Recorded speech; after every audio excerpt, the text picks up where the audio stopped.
नमस्कार दोस्तों, मधुर कथाएं चैनल पर एक बार फिर से आपका हार्दिक अभिनंदन है। तो आज की मेरी कहानी का शीर्षक है कामचोर बहू। तो चलिए शुरू करते हैं आज की अपनी ये कहानी। किरण अपने सास ससुर और देवर देवरानी के साथ अहमदाबाद में रहती थी।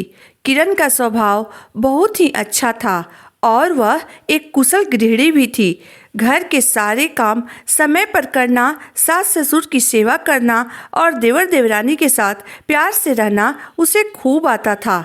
उसकी एक ननद थी जिसकी शादी हो चुकी थी और वह अपने ससुराल में रहती थी। किरण की ननद का ससुराल वहीं कुछ दूरी पर ही था। वह कभी कभी अपने मायके भी आ जाया करती थी। सब कुछ ठीक ठाक चल रहा था। किरण आजकल थोड़ी परेशान रहने लगी थी क्योंकि उसकी तबीयत ठीक नहीं रहती थी। फिर भी घर के सारे काम उसको ही करने पड़ते थे।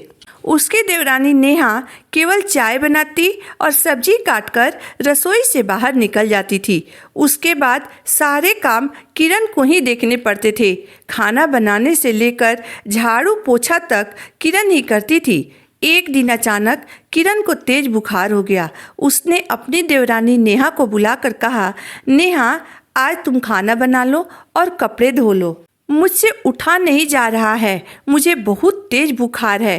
किरण के इतना कहते ही उसकी देवरानी नेहा ने मुंह बनाते हुए कहा, दीदी, मुझसे इतना काम नहीं हो सकता है। मैं खाना बाहर से ऑर्डर कर देती हूँ और कपड़े धोबी को बुला कर दे देती हूँ। एक दिन झाड़ू पोछा नहीं होगा तो कोई बात नहीं, आप ठीक हो जाइएगा, फिर कर लीजिएगा। यह सुनकर किरण रोने लगी।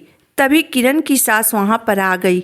उन्होंने नेहा से कहा, नेहा, किरण दिन रात खटती है। तुम्हें मैंने कभी काम करने के लिए नहीं कहा, लेकिन आज जब यह बीमार है तो घर का सारा काम तुम ही करोगी। नेहा ने गुस्से में कहा, ठीक है, और पैर पटकते हुए वहां से चली गई। उसने किसी तरह खाना तो बना लिया, परंतु कपड़े नहीं धोए, धोबी को दे दिए। घर भी गंदा ही रह गया। शाम होते होते नेहा के सिर में दर्द होने लगा और वह अपने कमरे में आराम करने चली गई। रसोई फैली हुई और सिंक में बर्तनों का ढेर छोड़कर। शाम तक किरण का बुखार उतर गया था। उसे थोड़ा हल्का महसूस होने लगा तो शाम के सारे काम उसने खुद ही कर लिए। परंतु सारे काम अकेले करने के कारण तथा समय पर खाना नहीं मिलने के कारण किरण काफ़ी कमज़ोर हो गई थी। किरण का पति भावेश उसके साथ नहीं रहता था। वह मुंबई में काम करता था। किरण कभी अपने पति से कोई शिकायत नहीं करती थी, लेकिन अब वह थक चुकी थी। इसलिए उसने अपनी सास से कहा, माँ जी, अब आप घर के कामों को बांट दीजिए। सुबह का नाश्ता और झाड़ू पोछा मैं कर दूंगी, लेकिन दोपहर का खाना और रात का खाना नेहा बनाएगी और कपड़े अब धोबी को दिए जाएंगे। उसकी सासू माँ ने इस बात के लिए तुरंत हामी भर दी। परंतु जैसे ही नेहा को इस बात का पता चला तो उसे लगा कि मैं कहाँ आकर फंस गई और वह अपने पति सौरभ को अलग घर लेने के लिए दबाव देने लगी। सौरभ ने उसकी बात को अनसुना कर दिया क्योंकि सौरभ कभी भी अपने माता पिता और इतना प्यार करने वाली भाभी को छोड़कर दूर नहीं जाना चाहता था। उसने नेहा से कहा कि काम का जो बंटवारा हुआ है वह ठीक है। अगर भाभी सारा काम करती हैं तो तुमको भी काम करना ही होगा। अपने पति की बात सुनकर नेहा मन महसूस कर रह गई।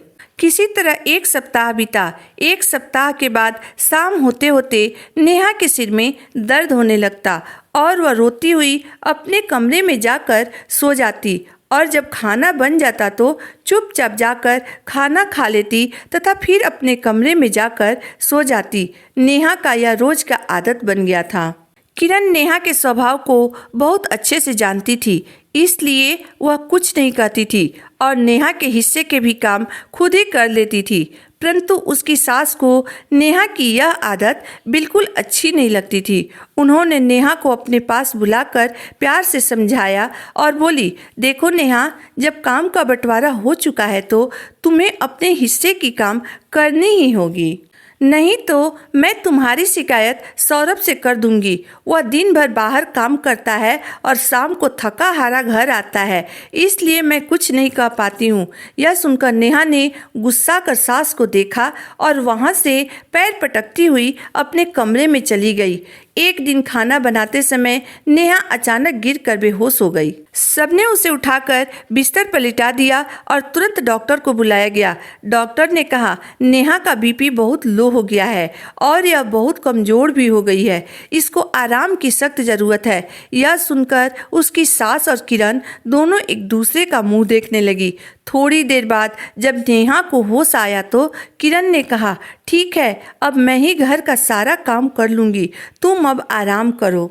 2-4 दिन बीतने के बाद एक दिन किरण रात के समय अंधेरे में छत पर खड़ी थी। नेहा को लगा कि किरण किचन में काम कर रही होगी, इसलिए वह अपनी एक सहेली से हंस हंस कर बात कर रही थी और अपनी सहेली से कह रही थी कि वह एक दिन खाना बनाते समय अचानक बेहोश हो गई तो डॉक्टर ने आकर उसे आराम की सलाह दी है।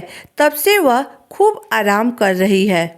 यह सुनकर किरण को बहुत अच्छा लगा, परंतु जब अंतिम लाइन किरण ने सुनी तो उसके तो होश उड़ गए। नेहा ने अपनी सहेली को बताया कि वह फैमिली डॉक्टर के साथ मिलकर यह सारी प्लानिंग की थी। उसने डॉक्टर को पहले से ही पैसे देकर खरीद लिया था और उसे बता दिया था कि उसके बारे में उसे घर वालों से क्या कहना है। यह सुनकर किरण को बहुत बुरा लगा और उसने सोचा कि अब मैं इसके साथ नहीं रहूंगी। उसने तुरंत अपने पति भावेश के पास फोन किया और सारी बातें बताई। भावेश को भी यह सब सुनकर बहुत गुस्सा आया और वह तुरंत छुट्टी लेकर घर आ गया और घर आकर अपनी माँ से कहा, माँ, मेरा और सौरभ का बंटवारा कर दो।